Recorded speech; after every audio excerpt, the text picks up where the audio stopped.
یہ حوالہ جو بائبل کا بھائی نے دیا وہ ہے بک آف ریولیشن میں سے چیپٹر نمبر 1 ورس نمبر 8، جس میں ذکر آتا ہے کہ I am alpha and omega. عیسیٰ علیہ السلام کہتے ہیں I am alpha and omega, the beginning and the and.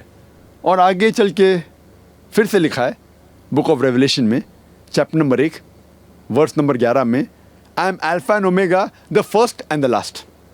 لیکن ہم جب تحقیق کرتے پتہ لگتا ہے یہ جان ایک خواب دیکھتا ہے، ایک خواب. یہ بک آف ریولیشن میں سے ہے، book of Revelations chapter number 1 verse number 8.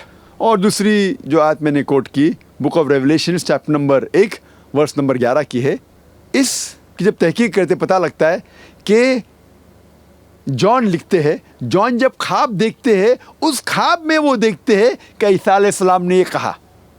تو یہ کہنا کہ عیسیٰ علیہ السلام نے سچ میں کہا بالکل غلط ہے. یہ تو خواب میں وہ دیکھتے ہیں، اور اس خواب میں یہ بھی دیکھتے ہیں کہ جانور ہے 10 سر جس کے ہے اور ان کے سر کے اوپر سنگ ہیں اور کئی چیزیں جو بے بنیاد ہے اس بک آف ریولیشن میں لکھی ہے. تو اسے لوگ کہتے ہیں اسے سمجھنا مشکل ہے.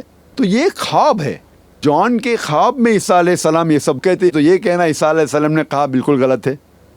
اور پھر ہم اور تحقیق کرتے ہیں، ہمیں یہ بھی پتہ لگتا ہے کہ اگر مان لو انہوں نے کہا بھی آئی ایم الفا اینڈ اومیگا، جو انہیں نہیں کہا alpha and omega first and last, میں سب سے پہلا تھا اور آخری تھا.